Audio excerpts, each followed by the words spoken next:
Hi, John.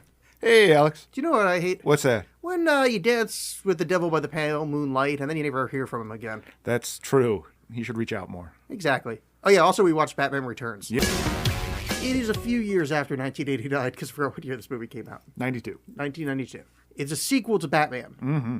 The gang in this movie is a bunch of circus people with a heavy clown influence. Yep. Who do you think the bad guy is in this movie? The Penguin. The Penguin. Yeah. What a fucking weird choice. Right. I don't know if Tim Burton wrote this movie. I know he had script oversight, but what a weird choice to do a sequel with a clown theme without the clown Yes. prince of crime or whatever the fuck you call the Joker. No, this was actually written by a guy, Daniel Walters, who wrote Heathers, among other things. Oh, fun. Among other things, also being a writer on Hudson Hawk. Yeah, it's really bizarre that they do that. But there's so much about this movie that's very bizarre. And I hadn't picked up on that. I very much like it. I was going into this thinking I'm going to be like, oh, this is going to be joyous and wonderful. Mm-hmm. And it's not that I didn't like it, but there are a lot more cracks showing in this movie. This is a lot more of a sequel than I remembered it being. I remember this being like, for years thinking this is probably the best sequel that anybody's made for a long time. Because it's great. But then watching this, I'm like, oh boy, I forgot some of this is pretty crap. Like, the plot doesn't make a lot of sense. Like, even on a Batman-y level, it's a little awkward. What is Max Schreck? Mm-hmm. He's basically a mustache-twirling villain. Yes. But also cares deeply for his son and kind of the city. Like he's fucking the city over, but it's not like he's almost like a New Yorker. He's like, yeah, you can't fuck with New York. I can fuck with New York. Like that kind of thing where it's like he's like a Stone Cold Steve Austin kind of villain instead of this movie doesn't He's need constantly that. chugging beer. Yeah, yes. he's supposed to be like a Nikolai Volkov. Like he's supposed to be just you boo him before he is evil. Now, see, I like it. I like that he's the real villain of this thing. Sort of. This evil plutocrat That just cares about the future of his children. that just cares about his weirdo son. Yeah, because really, this crime-riddled, already toxic town. Yeah. Oh no, you're gonna put slightly more toxicity into it. Big fucking crime. Well, we don't know how bad it is. We just know because the only gangs that seem to be attacking is the Red Triangle Circus Gang. That's the only real stuff we see. When Batman's not out patrolling when we first see him, he's sitting in the dark brooding. Presumably his Smith's record just ending. Yeah, he's like you have these costumed weirdos, but the big bad is basically this sort of like Donald Trump guy.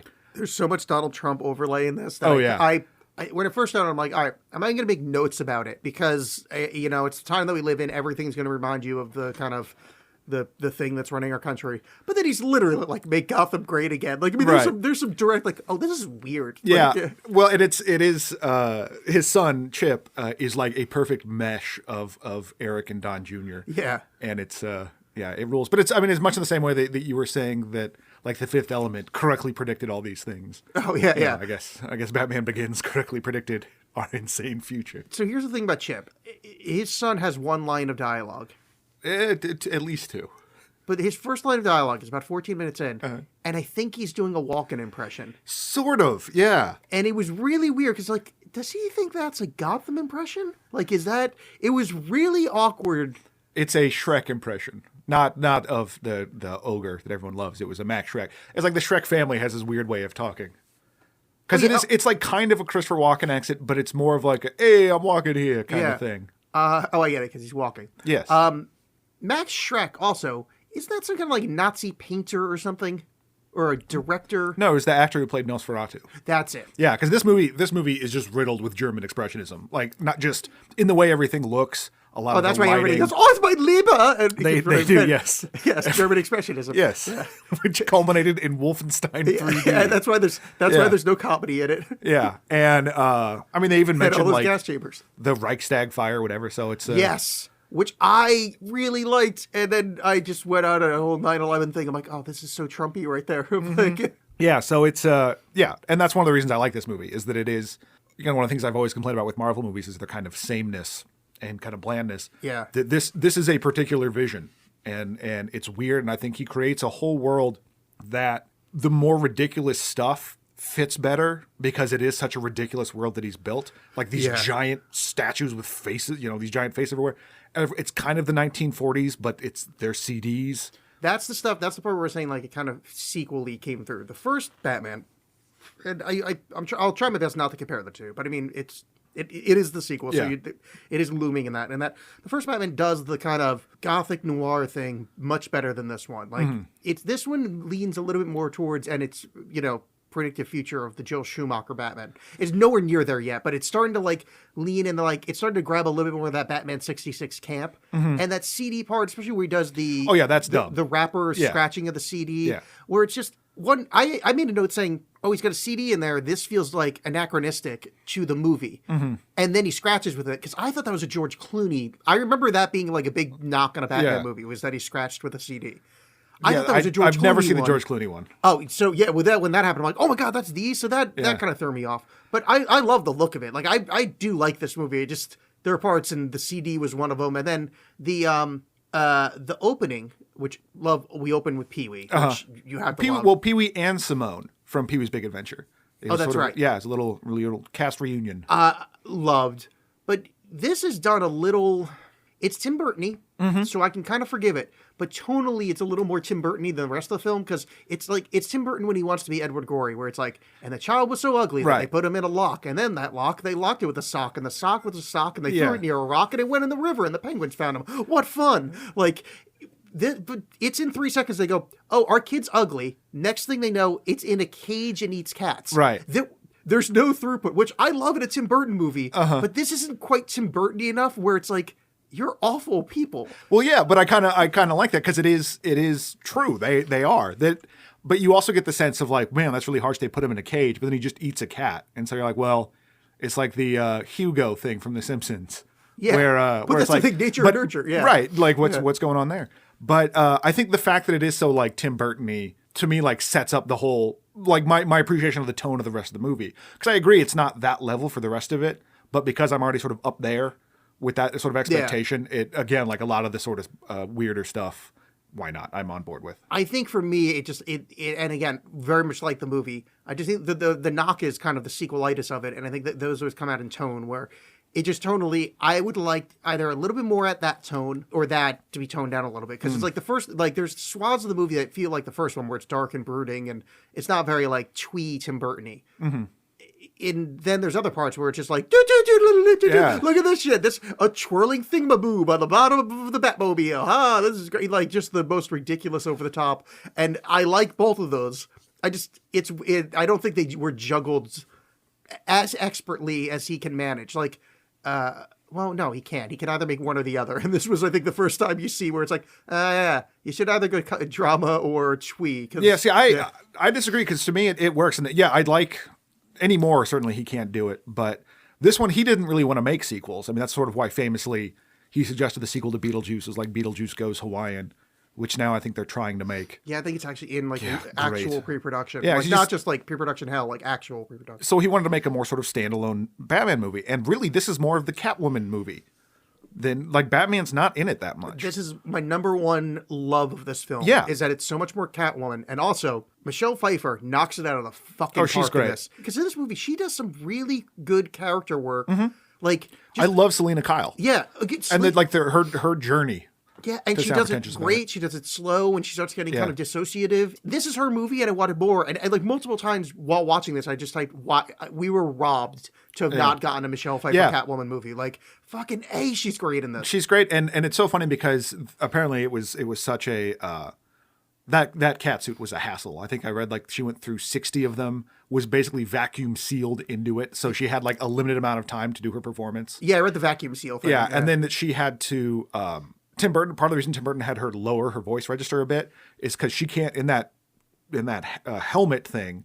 She couldn't hear herself, so she was shouting her lines, and somehow it's like if you keep your voice lower, it resonates more in her head. Oh, that's cool. It's a good choice though, because she comes out more sultry, and purry and stuff like that. Yeah.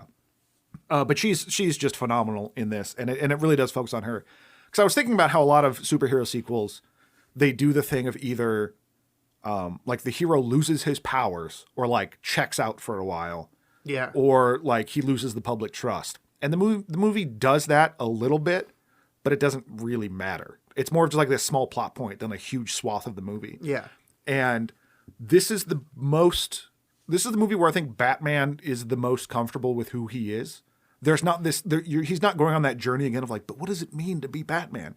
He's like, no, this is what I'm doing. And the core struggle with his character, I think, is just liking Selena Kyle and them trying to like, not even them trying to balance those worlds, like them trying to, him trying to stay secret a little bit, but knowing that he's going to have to come out to her one day because that's ruined his relationship with Vicky Vale. Yeah. And I like that. Vicky Vale. The very same. But I like that better than just kind of rehashing old grants. Because, I mean, Batman's sort of not that interesting. He's kind of only got a few notes. And so spending more time with these newer characters, particularly Catwoman, is great. Yeah, I mean, this was subtext in, like, it's in ultra bold, italics, Comic Sans subtext. But when they're at the dance together and they're the two people that aren't in costumes because they're in costume... And I love the reveal when they both realize who the other is. Like, because we talked about this a lot in I think it was Batman Begins. Because I think at least 40% of the movies we've watched feature Batman in some way. Mm-hmm.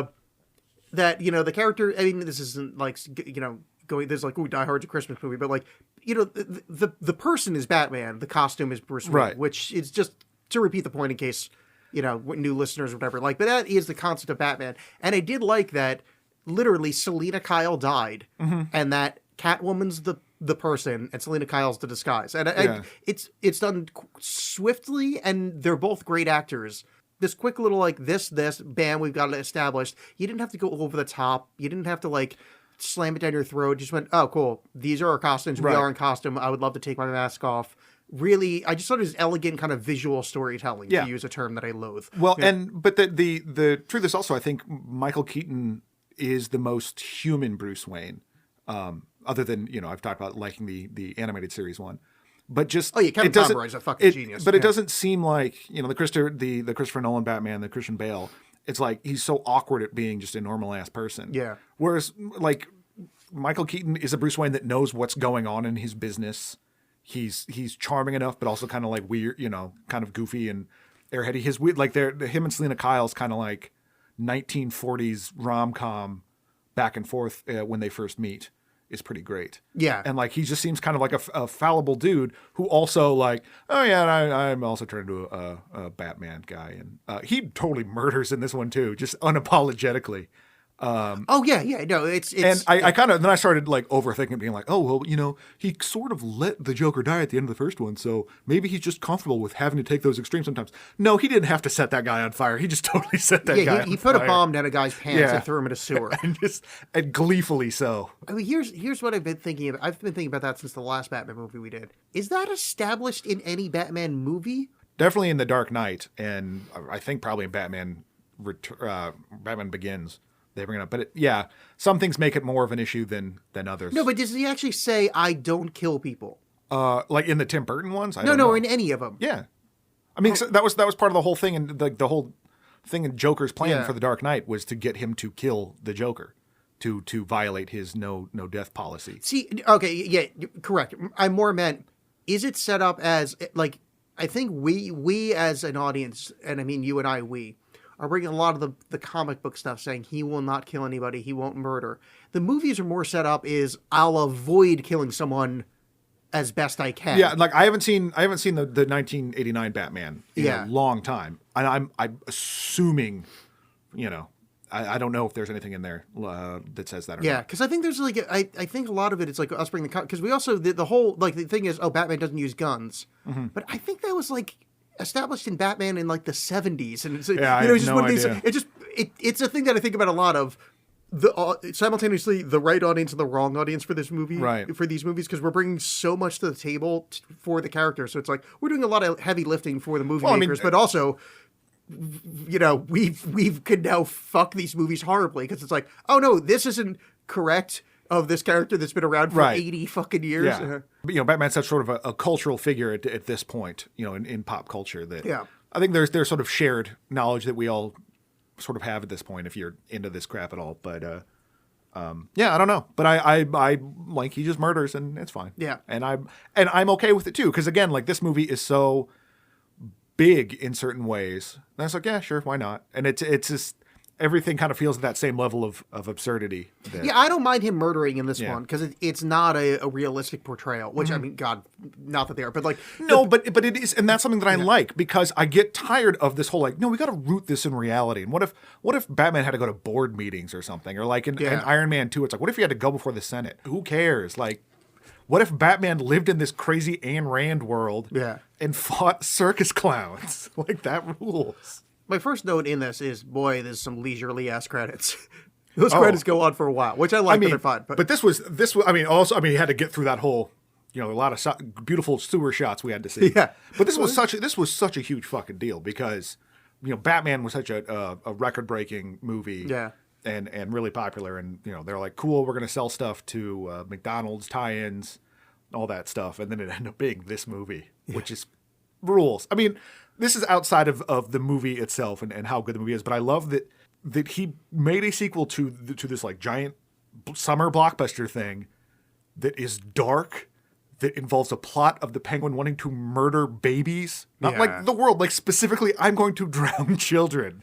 Put that on a McDonald's cup. It's great. Yeah. Yeah, the McDonald's, like, you get like a McFlurry and like all the M&Ms are shaped like babies. Yeah, I mean, it's a dark, gruesome movie, and for probably more so than what they were expecting, and I like that. I like the kind of heavy-handed, hey, look, this is the opposite story of Bruce. Yeah. Of not that the parents died, but the child died. Yeah. And like they're very kind of like slappy in the face with this is an opposite origin story. However, 33 years later, DeVito looks like that, and they're both dead. They were of childbearing age. Yeah. And in 33 years, they're both dead. Yeah. That seems. I'm not saying we need to see them die, but maybe just a little aside for why from. Oh, look, I am fecund to I am now dead in the cemetery. Just a small throwaway line like, hey, I'm trying to find my parents. Turns out they died in that accident at the Shrek factory or something. Like just, or donkey ran them over. On the other side of this, of Crime Alley from where Batman Prince was. Joe honestly, Chill turned around and was like, oh, 2 for 1. No, it would be Bob Warm. Right. Oh, boo.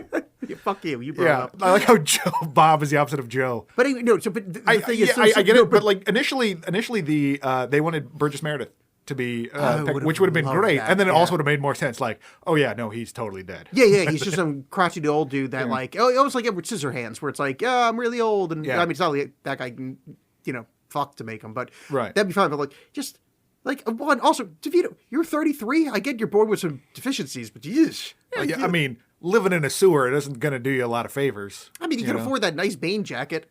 No, well, he probably found it. Yeah. Like so much of his stuff. I found this in the shadows. But why are there penguins under Gotham? I got a lot of questions. Well, it was connected to the zoo. But so the effluvia from a river, just goes to into a penguin exhibit. It wasn't a well-designed exhibit. It's true. It is Gotham. Yeah. I take my point back. Well, I mean, I forgot. No, Gotham is literally it's a crumbling infrastructure that makes Detroit look like fucking Wonderland. Right, so, but he's not necessarily always in that same place because for a while he was with the Triangle Circus Gang. No, but the Penguins found him and nursed him to health when he was a baby. Right, but was that at the zoo? Is what I'm saying. No, I got you. It's just like it seems weird that like Gotham Zoo, where maybe Gotham's way north. It's random river water. Yeah. Gotham's in Jersey. It's been well established. Is it? Yeah. Oh, I thought they did one of those. You won't believe number 7 articles, clickbait style, but because apparently it's right near New York. And also across the river from Metropolis. So Metropolis is actually like Trenton. But anyway, it doesn't matter. Man, that makes the DC universe so much more grim. It's just one of those dumb things. Like technically it's in Jersey. Like figuring out how many days Bill Murray repeated in Groundhog Exactly. Day. Yeah. It like doesn't matter. Fun to do. Yeah, you got me to click on it. Well done, mental floss. Yeah. Yeah, so he gets saved by penguins and then somehow the circus finds him. Yeah, he gets. Well, I mean, it's the backstory is kept pretty small. Which it's I'm just all right with. It's just like eventually he hooked up with this Triangle Circus and somehow convinced them to get so hard into crime. Where the guy that was an organ grinder, it's like, what if instead of just like playing a song for a monkey, you fired a gun randomly at people? Yes. Yeah, no, that sounds great. I totally will do that. My favorite guy in that is I don't remember the actor's name, but the guy from Ghost, the one Vincent Chiavelli. Vincent Chiavelli. That is the organ grinder guy. Oh, that is it. Yeah, that is the best character actor ever. Oh, he's so great. He's so good. So yeah, blah blah blah. Fast forward, and we meet Alfred first because apparently Batman's not in this movie. I think Jeremy Irons might be the best Alfred of on-screen Alfreds. Yeah, This guy's second place. Yeah, by a mile. I like him. Like we said before, like I wish they gave that Alfred something to do, the Jeremy Irons Alfred. Yeah, totally. Yeah. But I do like this guy because he's very like he exhibits some of the same things that the Jeremy Irons Alfred does too. That I mean, some of just the classic things of the character where it's kind of wants you to be a part of society here. Like, why don't you go to this Christmas party? But like, I will absolutely help you fix the Batmobile. And he's kind of like sarcastic in his way. This actor's great. I have no idea what he's done, but like where he goes, "Nah, I ain't going to that." So he rips up the invitation. Yeah. And then he goes, "Wait, no, Selena might be there." And Alfred does this look of like you can see that he has to mend the RSVP. Yeah. It's just I love it. Like, this actor's great, but I remembered him and I'm thinking this is going to be far and away the best Alfred. But as I was watching him, I'm like, man, I miss Jeremy Irons. Yeah, but he's certainly more subtle in his cattiness, where Jeremy Irons was just claws out, baby. Oh no, I do. No, that's the thing. I guess I like a bitch. Sure. I love a messy bitch that loves drama. That's what I'm into. Yes. We meet him, and this is where we get our introduction to Max Schreck, Christopher Walken. He's in a meeting with the mayor. Yes. Now, here's another question for you, John. What kind of building houses a meeting between a mayor, a Mr. Burns-esque Master von Schreck who's building wants to build a nuclear power or a power plant, but it's festooned with giant cat face heads that are clocks. Yeah. And the awnings are cat face heads. Yes. What? That's the symbol of Schreck Industries. Schreck Industries is a cat. Mm-hmm. What do they? Are they a cat food company? Could be. Why not? Yes, but let me retort with this: why? I didn't see that coming. Because it looks like Fritz the cat. That's not Fritz, Felix the cat. But I don't know. I don't know if it's supposed to be a subtle like jab at Disney, where it's like an evil evil corporation that's instead of being a mouse, it's a. I mean, that's cat, not bad. It was just such a weird every time that showed up, I'm like, I get that this is where Selena's going to be created. Yeah. But like, could we at least establish that Shrek makes cat food or something? Like, just why the fuck? Because they show those. Those are the establishing shot. It's a big dumb cat face. Big rotating cat head. Yeah. I don't know. And I don't know. I'm hoping that some of my love of this movie isn't just nostalgia, because I don't honestly think I was that big on this when it came out. As much as I love Batman 89. I like this movie a lot more now than I did back then. Yeah. Because I saw it last year for the first time in probably like 20 years and just fell in love with it again. But there is a certain amount of it that just I let wash over me. Like, I'm having so much fun that I'm not thinking about that kind of stuff all the time. Yeah.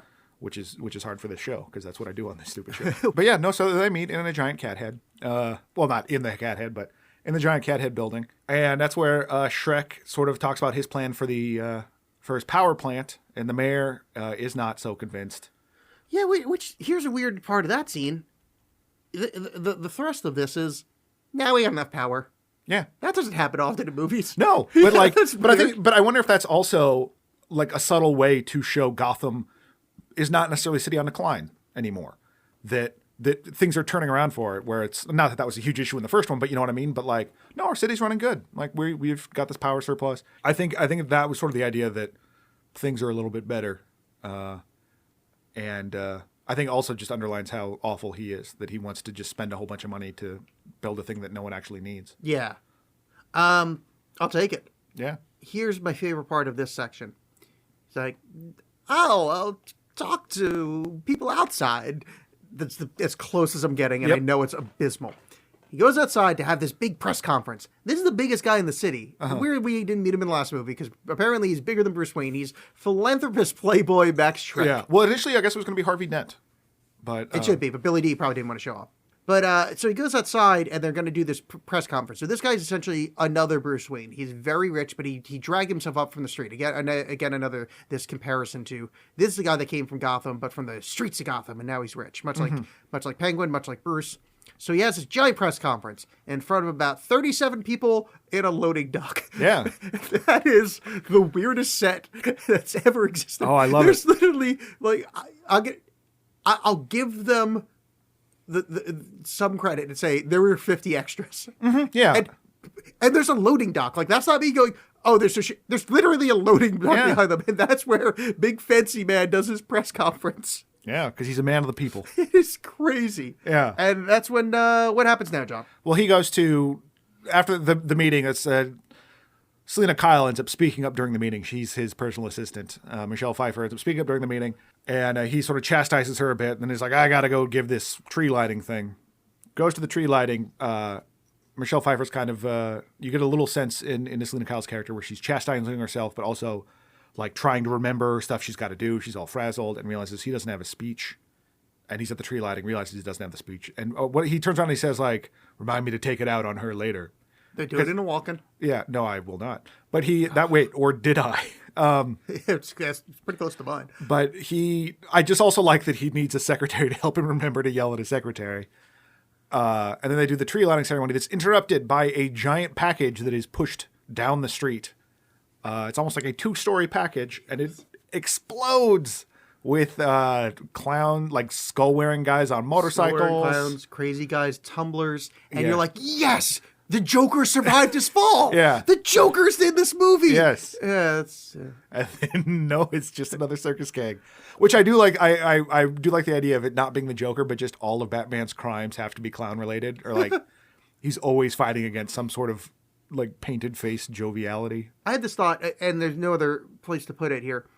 The joy that Michelle Pfeiffer is putting across as being a villain is so much more Harley Quinn than Margot Robbie ever got close to. Like, she's got that kind of, she's a little bit like, she's, schizoid, which isn't the right term, but like, she's a little, she's a little mental, but she's enjoying the shit out of it. It's highly sexualized, but also not trying to bone. Like, yeah. I would almost argue that, or would argue that between the two movies, I think it's the focus on Michelle Pfeiffer is actually less male gazy than on Margot Robbie. Because Margot Robbie's whole thing is just, because it's a friend of the show, David Ayers, that he makes a dumb movie. And I think Tim Burton's slightly smarter than that. Because, I mean, certainly, yeah, she's sexualized, but it's less of a come and get it, big boys, versus like, I am this sort of dangerous sexuality. Yeah, no, it's hot, but I will fuck you up. Yeah, it's sex as a weapon, but that's the way Harley's supposed to be in the well, yeah, originally she showed up in the cartoon, but then the comics, and then later. But like, her character is, it's not like she's like, oh, yay, sex positive, I'm gonna have sex with a lot of people. Right. It's, these idiot men are looking at my titties, and now I'm going to smash them hard with this giant mallet. Like, there's no, like, this isn't an actual sexual thing. This is her using that to her advantage. And Michelle Pfeiffer got that across so much better than, I guess this is just Suicide Squad Part 2.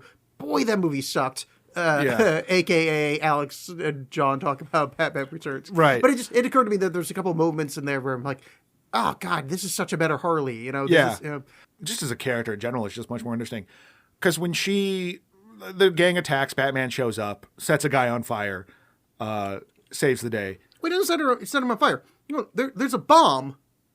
No. It's the guy. He's dressed like the devil. That guy. Yeah, and he spits fire into a shop, and then Batman like pulls up to him in his car, turns it around, and then like revs the engine and just sets the guy on fire and drives away. So he both immolated a man. Yeah, and because later in the scene he takes that guy's. It's a later scene. But yeah, he takes dynamite, a bomb off a guy, shoves it in his pants, and throws him in a fucking sewer. Yeah. Oh yeah, Batman's a fucking nut. He should be put away. He should be put in Arkham Asylum and then make a video game about it. Yeah. During this whole thing, Michelle Pfeiffer is accosted by. She's trying to rush to give Max Schreck the speech. She's accosted by a clown, and Batman saves her. And I love the lighting in this movie so much, where it's just. Where you see Batman, it's got that like noir femme fatale lighting across just the eyes, and it's all dark around him. Yeah. But he saves her. The guy's like holding her hostage with a taser, saves her, and I just like her little speech afterwards. Taser. Yeah, I like her little speech because it's so much of the stuff where I complain about like quips and stuff like that worked a lot better for me in this movie. What did she say there? I don't remember. But she's like, she tries to say bye to Batman and he leaves awkwardly. It's like, oh, just is gone like every man in my life. Not like you, though, but you need therapy. Talking to the that was clown. fun. Yeah. I don't know. And then like when she gets home, there's a great little bit of character development with the answering machine. I liked how that was done, where you like, okay, she has this really overbearing mother, but then her boyfriend at the time calls her and is like, I'm canceling our trip. My doctor says I need to be my own person, not an appendage. So you get this sense that while she's kind of mousy and whatever in her work life, she's also this kind of neurotic person that, like she's not just always put upon. She's got some stuff there too that maybe is in some toxic relationships. I didn't like the guy on the answering machine though, because she made a few quips before that about how single she is. Not single, but she walks. She's like, "Honey, I'm home. Oh, I forgot I live by myself." Well, she said, "I forgot I'm not married." Yeah, but still, it's like Alex, it's a sin to live together before marriage. John, you know me. I was raised a Mennonite. I'm well aware of the work of our Lord. The sole Jesus survivor Christ. of the Branch Davidians. But the point is, she was kind of lamenting, and the character beat is I'm the lonely, hot, bookish woman. But then to have the boyfriend on the it made me read her previous statements as more false than they meant to be read. But I also think that works for her because she is just like she's this a puddle of contradictions. Which is a famous term that everyone knows and loves. Yes. Also a great, like kind of late 90s, early 2000s rock band. Yes. What we missed here quickly is when they do the bat signal. The fucking Wayne Manor has like a bat signal relay reflector. Yes.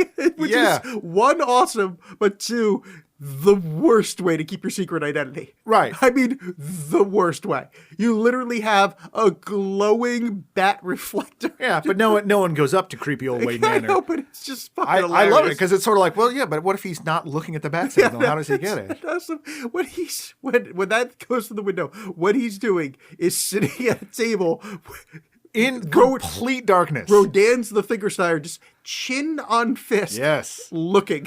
That's what not looking, brooding. He's brooding, and it's great. It's like, this guy's the world's greatest detective. He's trying to save Gotham. He's got a multi-billion-dollar company to run. He's also supposed to be a playboy in his spare time. But here's what he does with his time. Sits at a table in the dark. Looking at stuff. Yeah. This is where very 1966 Batman comes in. We're walking, having run away from the melee.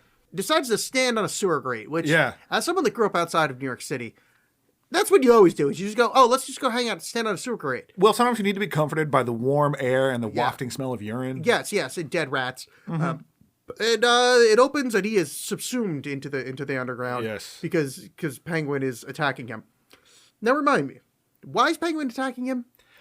Penguin is attacking him because he wants respectability. He wants to get Max away from everyone else. He needs a partner, someone he can blackmail to get him back up there to do his cover is like, I just want to know who my parents are, and I want to really find that out. But he's also doing some dark machinations in the background. That the deal? Because I literally didn't understand his character motivation. So let me just start. This is not me feigning ignorance, because I was confused as to how this happened. When we meet Penguin, when Max Schreck meets Penguin, Penguin does not know he's Oswald Cobblepot yet. No, he does not. So that's a real storyline we're following out. Yeah. So his thought is when he kidnapped Schreck was, I'm kidnapping a legitimate face to help me get into a library. Not just in a library. Like he wants power. Like, so I mean, obviously, like he's controlling this circus gang. He wants the respectability. He wants some kind of respectability. He wants to be able to not live in the sewer anymore. Okay, so his parents being wealthy. He does not even know who they are. Okay, so that's just it's accidental that he is one of the founding families of Gotham. Basically. Okay, as far as we can tell. I think that's what threw me. It's because, again, this is me bringing a lot of knowledge to it. The Cobblepots are right. They're along with the Waynes. Yeah, they're one of the kind of giant families of Gotham. They're part of the court. Well, they mention it. I mean, they mention it in Max Schreck mentions it later, where he's like, he could have been your roommate at prep school. Oh, that's right. Yeah. Okay, that was the part that threw me. So basically, his plan is a nebulous I want stuff from upstairs plan. Yeah. That's when Schreck comes up with the idea, Mayor. Right. Well, because Goldie Wilson style. Right, because he he comes back up and starts to become sort of a media sweetheart because, well, he wants that respectability. And then after that, when Christopher Walken is realizing that no one wants his power plant, he's like, well, I'll just install a damn mayor that will let me get my power plant. And that's how that whole thing starts. He talks to Walken. He says, we'll do this thing, blah, blah, blah. Hey, what about your old partner, Fred Atkins? What happened to him? Yeah. Oh, he's on vacation. Oh, really? No, you didn't flush him down the thing? Takes out Fred Atkins' severed arm. Yes. And then it makes Walken shake hands with him with it. Now, here's my favorite part of this and why Walken is, like a lot of actors, that you think he's a shitty actor because he has a certain way of doing things. Mm-hmm. Such a great choice. Shaking hands, looks down, realizes his old partner's severed arm. He doesn't mug, doesn't go, ah! And drop it. He just looks and goes, that's it. He's just holding the severed arm. No sells it. Yeah. That is such a better character choice than freaking out and dropping it than what the scene is built around. Right. And I fucking love that. I was like, oh, God bless you, Christopher Well, Walken. because I also think that in that case, like it helps cement his, he doesn't seem as weak. If he is just like, I'm put upon by this penguin guy. But it makes sure that he's sort of at the same, not the same level, but you know what I mean? He's not just a victim in this scene. Yeah, and I'm not, like, when I say, like Walken's, like, a good guy for the city, like, I'm not claiming that, like, oh, he's great. It's just, for being essentially supposed to be, like, the kind of top-tier machination villain in this. Yeah. He's not that bad of a guy. Like, he cares about his kid. Right. Like, I mean, there's he's kind of, like, fun to be around. Like, it just... So you earlier, when you were making all these Trump references and noticing all these Trump references, now you're saying he's an all right guy. Well... In a Trump was a very popular person that hosted a TV show, Okay. Where, obviously, the guy's got charisma at the ass. That's why he had I just don't think that makes him a good guy. I think he's, I mean... No, I'm sorry. He also just murdered, well, no, he hasn't done it yet, but what I mean is, he's not a twirly mustache villain, which is what I think would normally be sitting there. Right. Not that he's a good guy, but, like, there's a, like, normally, like, all right, so...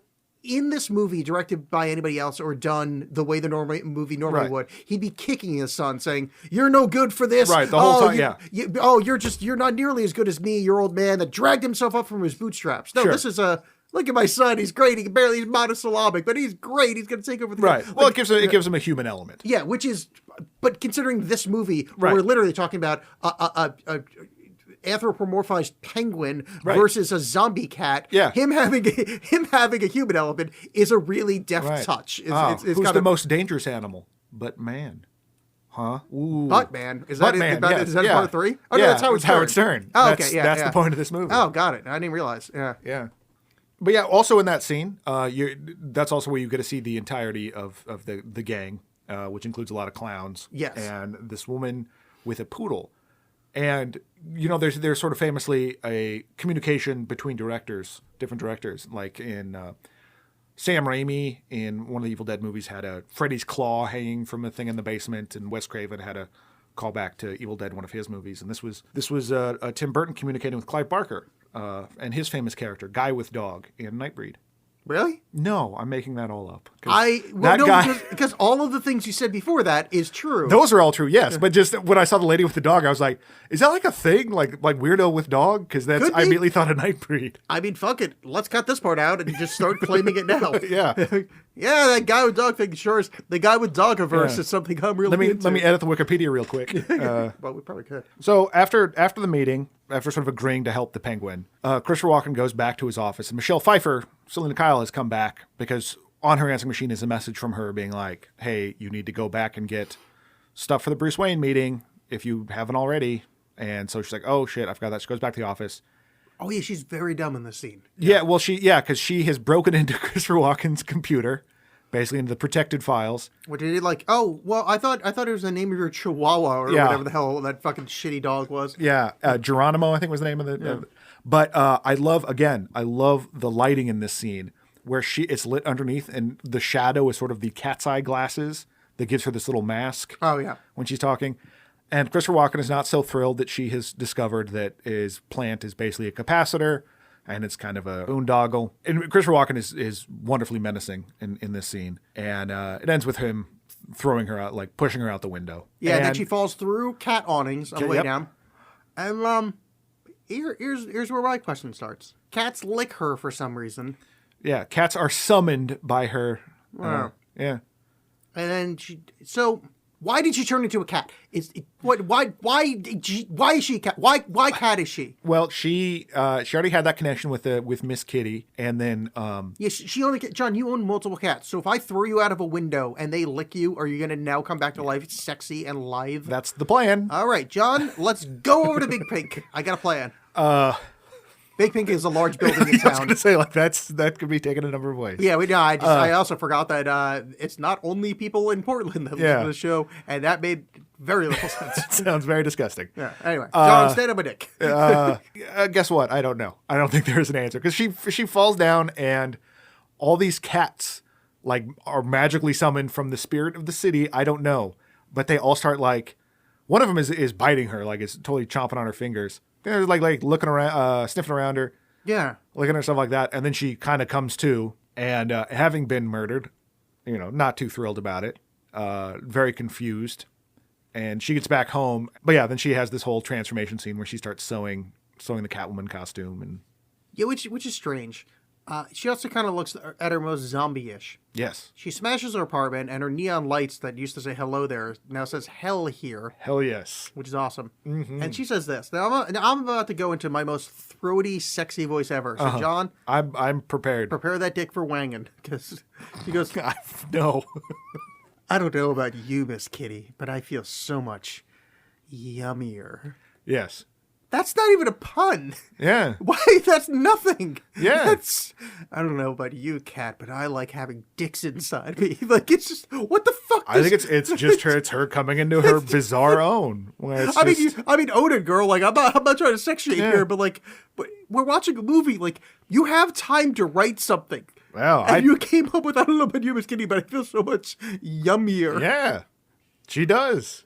I think it's mean, that is the emotional state of the character is one of yumminess. I don't see what's confusing about that. Can I go back and pitch that the Shrek's own yummy cat food company? Sure. Let's go. Because there's cats on the outside. Yeah. Because then she goes, I feel so much yummier, and then it's like, oh, it's a reference to that. It's also a reference to her. Then it's like what? She's cat food. Yeah, That the would be cats sitting here right literally now. ate her. Yeah, but then she's not though because she's still alive. Is she? But yeah, so she becomes the cat now. The mayor gives a speech. The mayor is giving a speech. During that speech, a tumbler tumbles in and steals the mayor's baby. Yes. And the penguin saves it. Yeah. And then the penguin gives a speech about wanting to know his family, and I need to find out who I am. I want to belong in this world. And I'm not a monster. And this is the next Trump shirt, because Max Shrek says, "Give the Constitution a rest. It's Christmas." Yes. Yeah. And it's such a Trumpy thing to say. I literally wrote, "I hope Trump doesn't see this," and then followed with, "Hey yo, political jab." It's the middle of winter, and this is going to be the dumbest point I ever make on the show, and I'm not saying that lightly. Alfred comes from the Batcave and serves Bruce cold soup. Vichyssoise, yeah. It's very bizarre. But I mean... And he goes, "It's cold." And he goes, "Oh," and then eats it like he likes it. But when he didn't know it was supposed to be cold, that was a really fucking weird scene, man. I think it's just Alfred again trying to be like, hey, why don't you be a fancy person like you're supposed to be? It's the winter. Yeah. I mean, Who it's has cold soup in the winter? It's probably pretty warm in the... In the Batcave. Yeah. Yeah, it's probably temperate fucking temperatures in the Batcave. Yeah, you got to keep it comfortable down there. He's learning about the circus, and he finds out that circus had the incredible fish-eating baby. Right. He's like, "Ooh, hey, this sounds familiar." The penguin, at this point, visits his parents' grave, and I'm hurrying up a little bit here because I'm going to get to my favorite line in this film. And there's a whole paparazzo thing outside. They're taking pictures of him. Hey, penguin, what do you think about your parents? He's like, I forgive him, whatever. Because he goes, "I was the number one son, but they treated me like number two." Yes. This is the greatest movie that's ever been made. It's like, yeah, all the corny jokes and stuff like that. It works for me in this movie so much because it's just throughout. But like it all fits with the characters too. Like Penguin is always doing stuff like that, and so that worked for me well.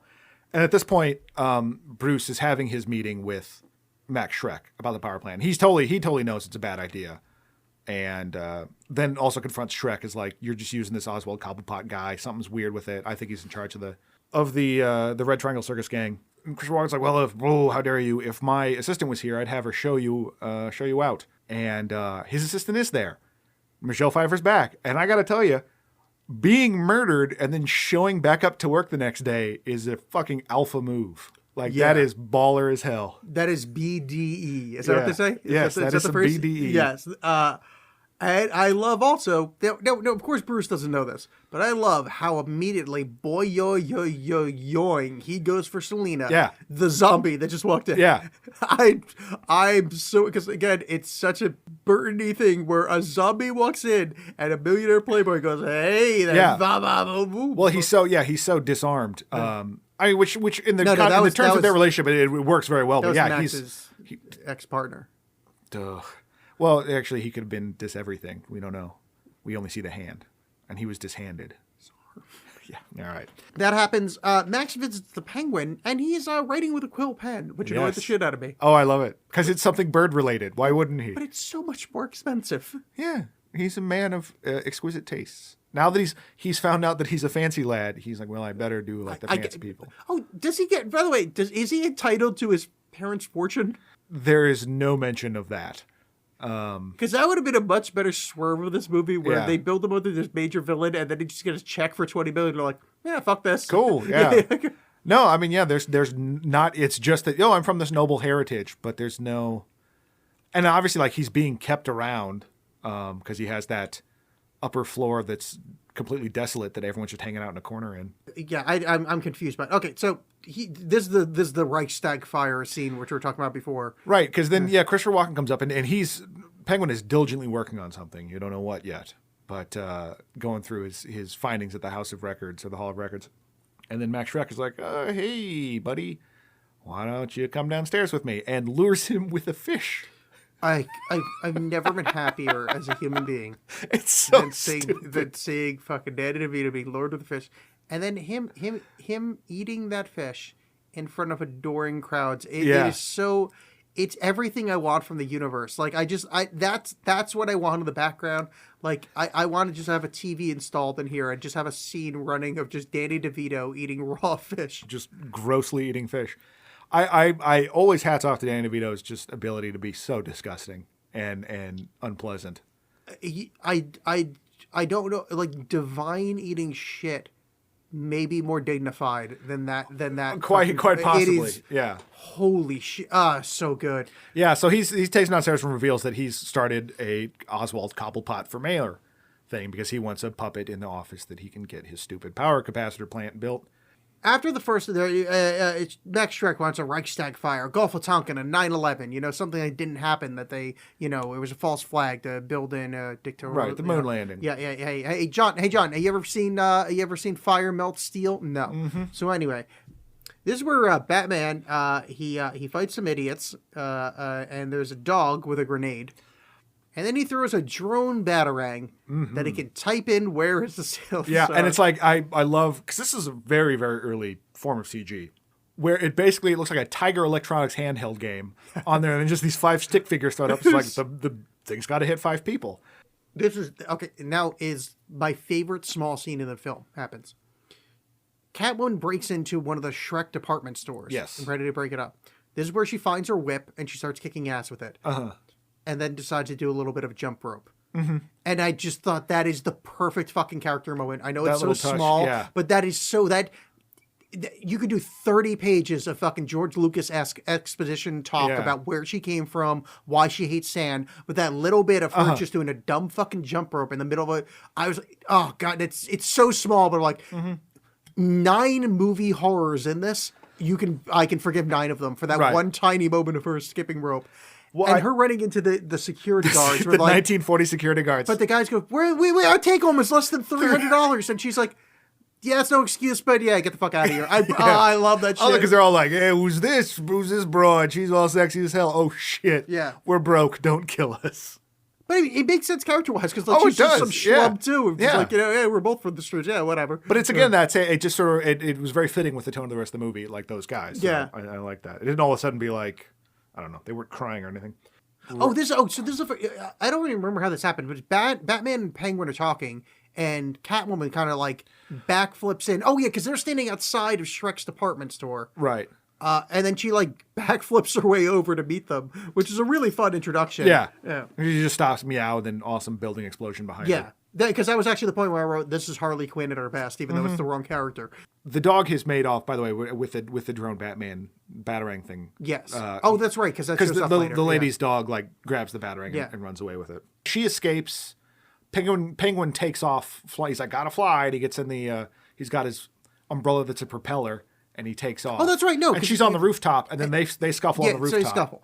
And again, love the Harley Quinn-esque, and I sorry to keep going to it. It's just I like Harley Quinn as a character, and I don't. She sucks in movies. Yeah, but on like in the comics, she's great. But I love Batman versus Catwoman. She hits him, she goes, "What the fuck? I'm a woman. How could you?" Yeah, and then she just takes advantage of it, just beats the shit out of him. Such a fan of that. Like I like just subversion of the helpless or the I'm so sexy thing. Right. I think it's a cool character choice. Yeah, that she's using it for her advantage, and then is physically equal in some ways to Batman, which in being like, oh, I'm this highly trained fighter, which is never established in the Tim Burton movies. It's just that his parents died and he put on a bat costume. She is a zombie person with the powers of a cat. So, right. Well, apparently, yeah. She's a person that's still alive, and but it's fine. Like it's absolutely fine. This is so farcical that it's fine. And the scene that makes me realize how great of a movie this is, because I didn't immediately turn the movie off and cancel the show. It's that she falls off a roof and lands in a truck full of kitty litter. Yeah. You know, those open trucks of kitty litter that are always around. This movie's so enjoyable and so fun and this is such a learning thing for anybody that ever, because I talk to a fair amount of people that question things about movies with me, and like, how could you not hate that? Yeah. This is one of those ones that's going to come up. I don't hate that. Yeah. Because the rest of the movie has filled me with so much joy that I could say, yeah, whatever. Yeah. Yeah, that's dumb as shit. But the rest of the movie has to be pretty stupid. Like if it was a serious movie and that happened, oh boy, I would never stop talking about it. This whole thing would be referencing falling into cat litter. Yeah. However, in this movie, fuck yeah, who cares? Cat litter, don't give a shit. Yeah. It's just kind of silly. But yeah, so Batman, they're fighting, and at a certain point in the fight, he throws some like bat acid at her, and it burns her arm, falls off into the aforementioned kitty litter, escaping. Yeah. So then after that, you get, there are some scenes of Bruce Wayne and Selina Kyle start kind of meeting up, and he invites her over for dinner. And then Catwoman and Penguin meet up in Penguin's lair, because he's running for mayor. They say, Penguin, somebody is here to see you. They say it with that intonation. And then it's Catwoman lounging on his bed. Yes. And then what does he say? Oh, you're making me do it? He says, just the pussy I've been looking for. Subtle as ever. It is. It is really good. Which, by the way, just on that note, just because you made me do that line, you're doing a fucking Walken impression by the end of this episode. All right.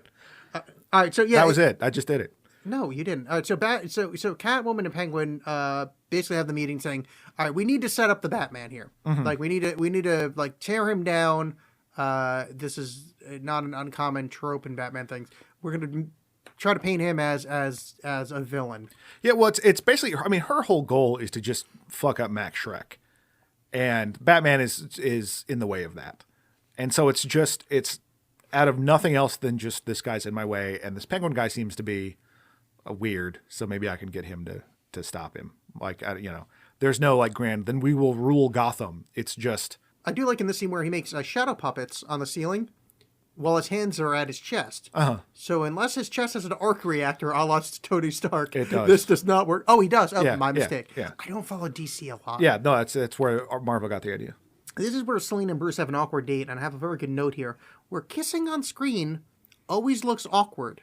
And I wonder, is it that, does real kissing look weird? You know, like on screen, if you film a cow, it doesn't look right. You have to paint horses. Yes, that real thing. Yeah. Wait, what? Oh, it's from The Simpsons. I thought you would have understood that reference. When Homer wants to be a union guy, he's like, what are you doing with those horses? Like, cows don't look good on screen. You got to paint horses. But that joke aside, kissing looks so fucking awkward on screen. I think it sort of depends on the director and the actors, because I've seen kissing on screen that has been disgusting, a la Nightbreed. I've seen, Well, it's not disgusting. It just looks awkward. But no. But my question is, if you film like the way humans actually kiss, like just normal kissing, is it so uncinematic? Like, is it just there's no way to position a camera to make it look right? It's just, I guess I don't know what your complaints are exactly. Like, well, this looks gross and like nothing anybody would want to do. Oh, real kissing is delightful. I did not have a problem with. He with literally this. opened his mouth so wide that he could have chopped the front of her face off with his. That's how you kiss. Is you put as much of the person's face inside your mouth as possible. You know, the last few episodes have really put a spotlight on how long I've been single. I did not know that's how kissing works. Yeah, you take their whole face inside your face. Oh, it's in the Bible. Yeah. But I did like that scene. I skimmed it. I did like that scene though because it rather than just being this romantic entanglement. Catwoman had previously injured Bruce Wayne. He'd previously injured her, and in the sort of the making out, they keep like trying to avoid the other one touching those spots. And I thought that was very clever. Oh yeah, no, totally. Yeah. Yeah, but then like some crap is going down. I forget what Penguin is doing, but Penguin has kidnapped the Princess of Gotham lady. Oh yeah, the ice princess has gone missing. He is trying to set up Batman, making it seem like he kidnapped the ice princess. And so Batman's like, Bruce Wayne, because they're making out, and the TV just happens to turn on at that time, or the volume goes up, in the way those movie TVs do. And so he tells Alfred, like, oh, I got to make an excuse. Tell her a business deal came out. And then she's making an excuse because she figures, I don't really understand this. But she was like, well, I got to be down there, too. Maybe because she's thinking, well, Batman's going to be there and I can help set him up. Yeah, I think she's just so intrinsically, like, kind of in the plan that she needs to be on site. Yeah. They get down there, and sure enough, Penguin has kidnapped the Ice Queen, and Batman goes to rescue her. In the process of trying to rescue her, Catwoman shows up. They fight.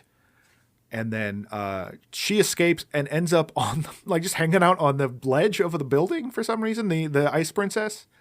She's just on the ledge. She's like, there. no, I got away. It's fine. Yeah. Penguin shows up, releases a whole bunch of bats at her. And she falls to her death. Yeah. And so she screams, and everyone looks up at this tree lighting ceremony, sees her and all the bats, falls to her death. And they look up, and there's Batman. And so they're like, oh, Batman did it.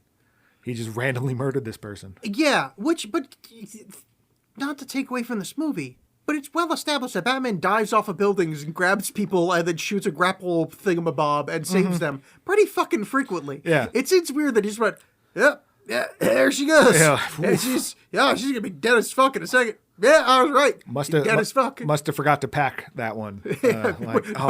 Of all days. Actually, weird enough, you say that jokingly, but in this movie, he doesn't have like the grapple line. He's got like a gun that he holds like parallel to the ground. Yeah, I don't know how to describe it, but he like a bazooka style. Yeah, it's like a straight line. Yeah, and sticks into wall instead of like the normal Batman grappling thing, which shows up in other movies. Those are both weapons in the Arkham games, though. No, but I haven't played the Arkham games, but in this one, that's something that physics could allow to happen.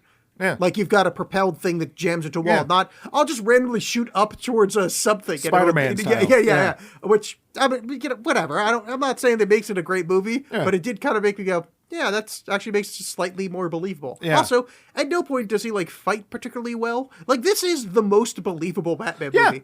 I mean, it's just like he's just some asshole in a suit. He's just a guy. Yeah. So they think Batman has done it. So he's trying to run away, and that's when you discover that the Penguin has. I mean, that's when Batman discovers the Penguin has rigged his car so he can control it. And I love that he's inside.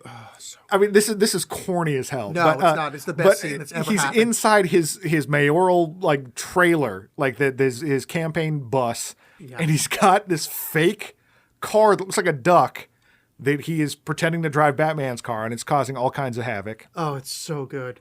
No, it doesn't look like a duck. It's a tiny Batmobile. Oh, no, you're right. I'm sorry. It's a tiny Batmobile with a coin-operated slot that says 50 cents, and then he's just bouncing around. Ecstasy watching that scene. And he's making all kinds of terrible quips and whatever. And then Batman finally is able to. He puts in a CD because Penguin is broadcasting into his car. And saying things like, that'll take care of these SOBs or whatever it is he says. Gotham sure is dumb, and I hope no one ever hears me say this. And meanwhile, Batman is scanning his car to be like, oh, that's where the foreign object is. And is able to somehow punch through the floor of his car because he's Batman and find the thing and take it off. That's a fucking rough spot in this film. Really? The Batmobile? The thing that's built to survive fucking anything? Yeah, I can just punch through the floor. It's Batman. Like it's the Clampetts fucking truck. Well, I think this sort of, I was overthinking this, but it's sort of like Batman, a large thing of Batman being the most Batman in this movie, or like knowing who he is and where he is that like being most in control, that he knows where the thing is exactly and can punch through the car to get it. And then later when he's in the sewers, he knows exactly right where to come up. Yeah. Like that he is just the master of his domain. So he gets it and he throws out. The cops are still chasing him. That's when he turns the Batmobile into the Bat Torpedo. It's the one moment of Batman being funny as Batman that I'm okay with. Like, I had complained in Justice League about this, but it felt more fitting in this movie. When the cops are, and he's like trying to do something, he's flipping some switch and nothing's happening. He's like, okay, now I'm starting to get a little worried. Oh yeah, that was fun. And then he just presses a button and then the car gets all skinny and just throws a bunch of the Batmobile pieces away. I like that. Yeah. Which kind of presages the thing in the Nolan one. Yeah, the bike thing. Yeah. And escapes and so he's no one likes Batman now. So Penguin starts giving an anti-Batman speech. And he's like, Batman's a piece of shit. He rapes babies. And then Batman, it's like, hey, I'm going to take this here audio that I got from my CD earlier and play it over Penguin giving the speech. And This was so badass just because that his entrance to the Batmobile is in, I don't know what that medieval torture device is called, but Iron Maiden. The Iron Maiden, yeah. Then it's that he's giving Alfred some shit, and he doesn't even dress up as Batman to stop the Penguin. He just puts on a jacket and goes downstairs. Oh yeah, yeah, and I like that. Like he's just so casually, like we can just do this. That is that kind of greatest detective thing. Where it's like, fuck you, I don't even need to punch you. Like you're just And he overplayed, but this is where the Trump thing ends, because in the Trump world, they would cheer and be like, yeah, grab her by the pussy. yeah, exactly, yeah. We like treating women like garbage. We voted you as our president. And this one, it's like, I don't like people in Gotham. They're a bunch of chumps. And they're like, well, he's talking about those people, the people that aren't me. Oh, yeah, that's the problem. He didn't draw a divide between them. Yeah. All right, so he goes, fuck this. And pulls out his umbrella gun and just starts spraying fire at his... People start booing and they start throwing shit at him. And he's even like, why does everyone always... There's always one guy that's got eggs and tomatoes. Yeah. Yeah. So he sprays gunfire at him. Yeah. He goes back to his lair, and his first minion goes, great speech, Oswald. And he just slaps him across the face and goes, but he's not Oswald, it's Penguin. Yeah. But great speech, Oswald is the greatest. It's so fucking funny. Well, what I like also, though, is that none of this vindicates Batman at all, but it's treated like it does. Oh, yeah, totally. Yeah. No, that's just like, then it's just like, okay, well, Penguin is proven to be a charlatan, so it's fine. And I like this sort of, because it reveals, again, sort of going back to the beginning, where it's like, well, yeah, they locked him in a cage, but he ate the cat. Yeah. But then he eats the cat. Where it's no, Penguin's been evil this whole time. He's been keeping a list of the richest people, and he wants to steal all their babies to make them hurt. They're going to kill their firstborn. Yeah. So he starts laying this all out, and like that one fat clown is like, this is awful. Like, I realize I'm terrorizing strangers and murdering people. But maybe we don't do this. Maybe we don't kill babies. Penguin just shoots him. Yeah. Which, by the way, we skipped over this, but I loved in the first Attack of the Trial and Circus Gang, the two guys on stilts that are just juggling fire. Oh, yeah. That they're the conscientious objectors of because they're like, no, we got fire, but I'm not killing anybody. And then Batman just kills them anyway. They're helping by they're putting out a whole emotional range of terror and whimsy. Yes, those two similar emotions. They go to the Shrek's party, that being Bruce and Selena. But Bruce shows up, and the band at the Shrek's party is inexplicably playing a kind of Muzak version of Super Freak. Yes, which I don't quite understand. Because it was such a specific music call that it distracted me horrifically. Right. But I guess there's no answer. But, I mean, she is a super freak. She is super freaky. Ow. Meow. Yeah. Meow. Meow. Super freaky. Meow. This is where they have the no costumes on conversation, which we discussed earlier. And this is my favorite part. She pulls out a little derringer. Yeah. Says, I'm going to kill Max. But I don't know who I am anymore. I don't know who, am I this, am I that? So you know what you do when someone's having a dissociative moment? You make out with them. Yeah. Because that's how you cure people. Uh-huh. You're like, oh, you're having a severe mental health episode and don't have the ability to give any kind of consent. I'm going to kiss your face. I wish you would stop saying crazy things. How do I stop? Oh, with my mouth. Yes. I'm going to put all of your face into my face. Good. That's how that works. But again, I do like the thing where Much the same way that Batman didn't have to put on a costume to stop Penguin. That it doesn't matter whether or not she's Catwoman. She's just going to kill Max Schreck. And but there is a moment when they're having a discussion. I forget if I think it's when Schreck and Michael Keaton when Michael Keaton first gets to the party and Christopher Walken talking, they're having this kind of tete-a-tete about like, oh, see, Oswald was a piece of shit. Well, you're a piece of shit. I'm going to build this factory anyway. Meanwhile, there's this guy in the back whose costume is he has a menorah on his head. Oh, really? And he's just bobbing up and down. And so in the back, I missed that. Oh, I loved it. I rewound it a couple of times. It made me laugh couldn't every stop time. looking at fucking Walken's turban with the third eye. There's like the amazing Karnak or whatever. Karnak. That's what I'm trying to think the Johnny Carson. And there's some great little costumes. Like the lady was the Mona Lisa and whatever. But it was just a fun little set piece. Yes. But I do like that moment between them because that's also when they find out that between Michelle Pfeiffer and Michael Keaton, that's when they find out that they are. He quotes a line to them that she said earlier, and they both realize, and they're both just like, "Oh God." Not like they have the exact same reaction, which I really like. It's like a genuine emotion, but oh God. And she says, "Do we have to fight now?" Yeah. Which I like. She's like, "Oh, let's go outside." And as they walk outside, the floor explodes. Yeah. And Penguin arrives on his giant rubber ducky. Yes. Which, by the way, look, I'm not going to try to get into the fucking economics of this, but there's a lot of money spent on rubber duck-based fucking conveyances that somebody that was raised by a circus that went out of business and penguins could not afford. Well, maybe they were old rides or something from the carnival. Yeah, those old rides that just rise up through the floor. Well, such as the rising duck or the spinning duck. Or the duck with the wheels, or the duck with the wheels that fall off. They could also go in the water. Yep. Yeah, those classic rides. That's there with the Gravitron. Yep. The Penguin arrives, and he goes for Chip Schreck. And this is the part where I was saying that Walken's too good of a guy. Because Walken should be a coward, but he goes, no, fuck this. Take me instead of my son.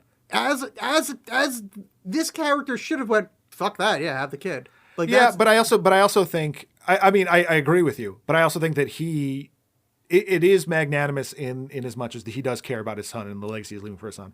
But I also think he thinks he can get his way out of this. You know what I mean? Like that he's like, well, I've worked with this guy before and I'm a smooth talker and I can probably get out of this. Whereas Chip's... that's a reason he could do it. Yeah, Chip's an idiot. But then... Where he's like, save my son. And it sounded something like...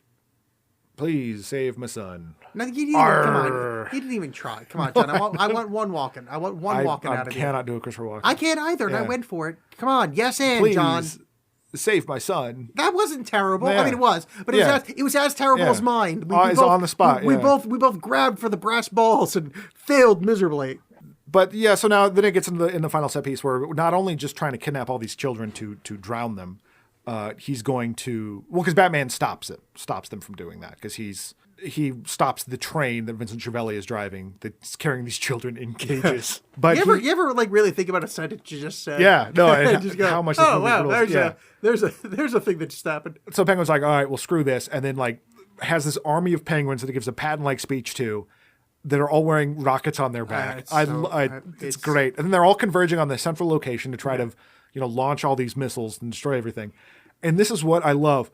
How bizarre this scene is. I mean, already just the sentences that I say are crazy, but it's not like Penguin sitting in front of like a bank of monitors. There are monitors in there, but it's him alone in his big habitat, staring at the poodle woman who's in the announcer booth, just joylessly like counting down. She's doing a computer voice. She's doing a foreign computer voice going, okay. Penguins are now heading to third. But it's so surreal. In 5 minutes. Oh, it's... Yeah, it's wonderful. It's great. And then, so Batman is able to thwart them. Meanwhile, Penguin has screwed over Catwoman. That alliance is gone. Oh, wait, sorry. I have to interrupt you here because we're missing one of the greatest lines during that. So, one we missed.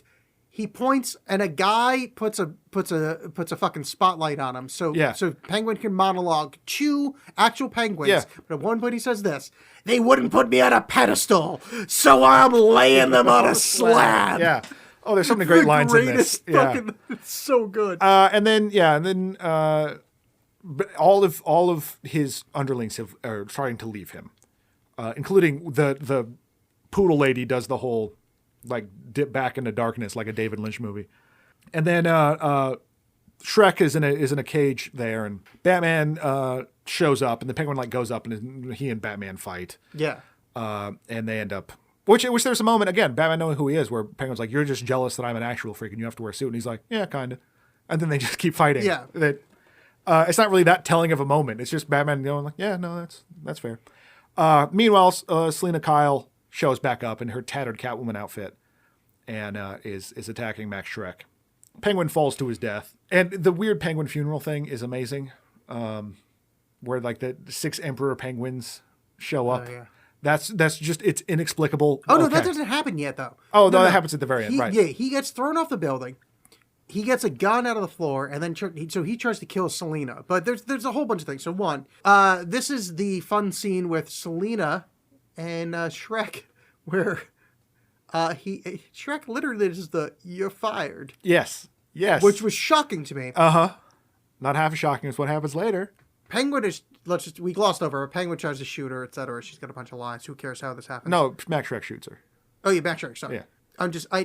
She's got the taser. And the way to kill him with a taser is to hold on to an electricity conduit with one hand, put the taser between their mouths, and kiss. Yep. And somehow that's more effective? That doesn't, More effective than what? just tasering him. Yeah. How is that? What is the Well, kissing? taser's not going to kill him. But why would it kill him more if they're kissing while it happens? If anything, half the charge would go into her. Yeah, I think she's fine with that. No, because then he'd get half a taser charge. There's no part of this that makes any kind of fucking electrical sense. The taser is just the is the match. It's more that she's touching an electrical wire. So she doesn't need the taser at all. If you just touch an electrical wire in somebody else, it would go into them.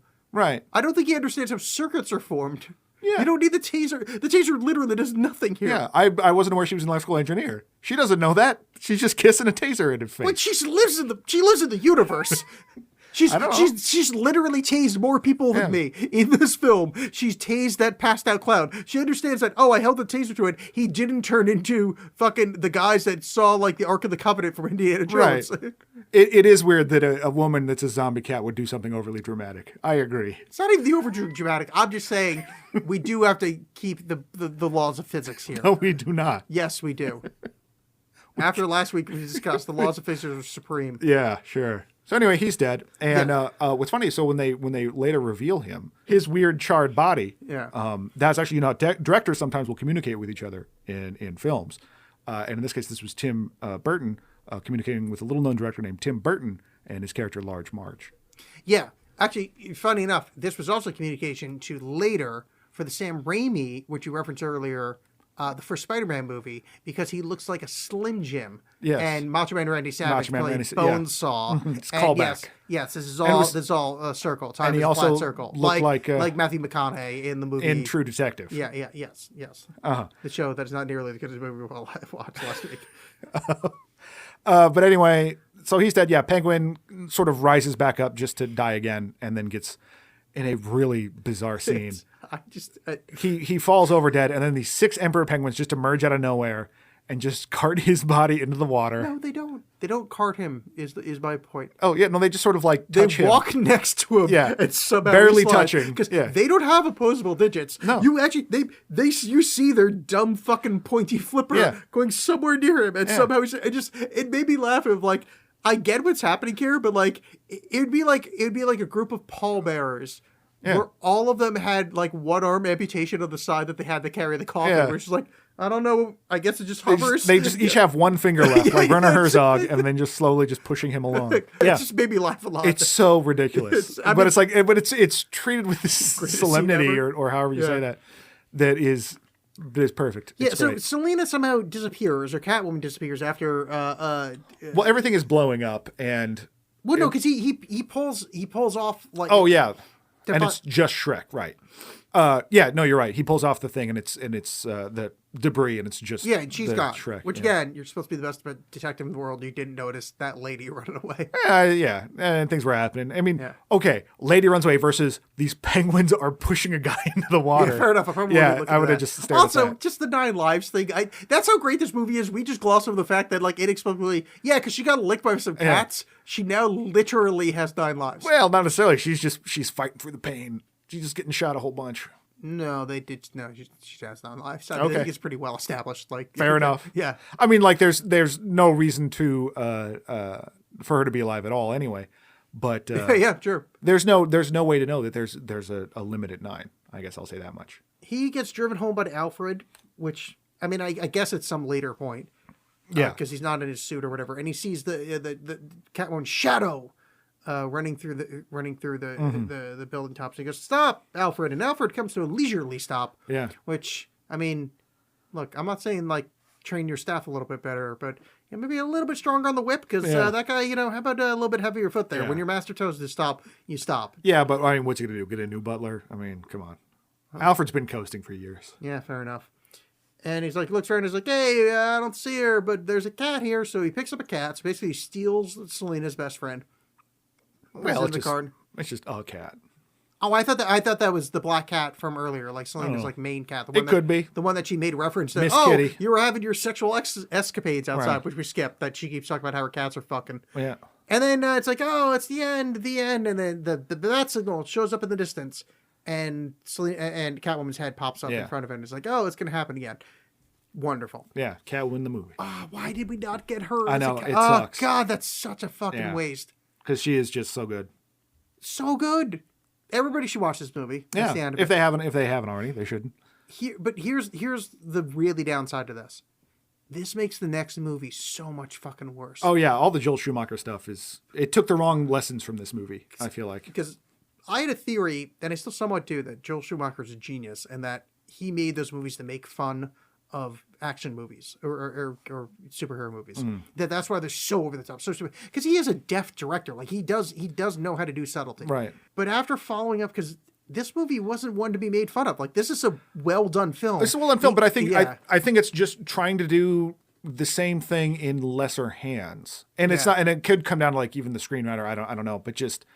Because like I talk about creating a world, and they certainly do that in the Joel Schumacher ones, but it's a world that's more like, to me, The Fifth Element, where it's just loud and shrill and colorful. The episode's been too long for me to point out how incredibly wrong you are about this, but like you can't say things like that just offhandedly. I mean, I know you don't like The Fifth Element, but you know it's better than Batman and Robin. Oh no, I will say that. What I'm comparing it to is the yes. world it's compared. Okay, so it's better than the absolute worst thing. Yes, so it's a great movie. Got it. So you're Yes, loud and clear. Those are the two moves movies can make. Yes. Well, on a show called John and Alexx Hate Stuff, I suppose so. Well, yeah, fucking Mr. Johnny Black and White over there. Yeah. Yeah, so that was Batman and Robin. I think we both say Batman and Robin. Yeah, no, we don't say that about Batman. No, we don't. That was Batman Returns. Yes. I made it through the whole episode without calling it Batman Begins. I'm very happy. Yeah, with well myself. done. Also, a really badly named movie because Batman didn't really go anywhere and also wasn't in the movie much. Yeah, I mean, it seems like he's been a fixture. Yeah, so. but I think we both liked it. Yeah, oh, absolutely. All right, so we did that movie for Christmas season. It's a Christmas movie, and we were talking about how we're kind of busy in the upcoming weeks. Now, I have a significant number of orgies I have to go to where it's just kind of the elite, other multi-billionaires like myself. We're basically just going to, get in our cloaks, hump people over pool tables, a little bit of ritual sacrifice. We're going to have a little bit of intrigue, maybe have like a Tom Cruise type, try to figure out what's going on while being confused as to the state of his marriage. And then, that'll probably work itself out by the new year. But, that's what I'm busy with over the next few weeks. What do you think you're going to be doing the next week? Well, once I'm done celebrating Christmas, I'm going to celebrate my second favorite holiday, Cruisemas, and watch Eyes Wide Shut with Tom Cruise and Nicole Kidman, the final film of Stanley Kubrick. Yeah, I mean, it is. I mean, if there's a documentary for my life, I don't know what would be further away from it. Yeah. Getting into some of the high cinema, fancy, some of the big names, big boy season in cinema, moving from Batman Begins and... You finally did it? And I did. Oh, damn it. moving on from Batman Returns and Order of the Black Eagle to...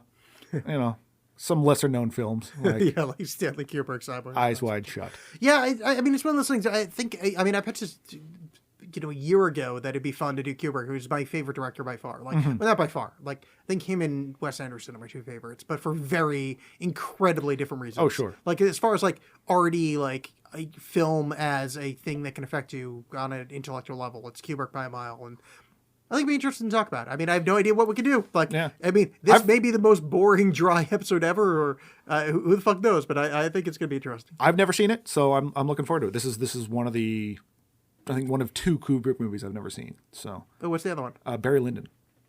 Oh, really? Yeah. Barry Lyndon's really fun to watch if you're into like cinematography because it's all natural lighting. Yeah, but it looks very pretty. Plot wise is, that's a thing that Which happened. you should. I highly recommend. Where it's not something we're going to do on the show, but I highly recommend the film Film Worker, which is about an actor in Barry Lyndon that went on to like basically be Kubrick's right hand man in so many other movies. Yeah, and it's just a fascinating story about Kubrick and about this guy and kind of about loving what you do and obsession, and it's a great documentary, and I believe it's on Netflix right now, so check it out. Cool. All right, so let's get our robes on and fuck each other. Yeah, but before we do that, I'd like to remind everyone to write a review, leave feedback, whatever. Been hearing back from some people. Thanks for reaching out. Do that more. That's fun. But yeah, leave some reviews, tell your friends, and stuff like that. Yeah, we're John and Alexx Hate Stuff on Facebook is our main, social media.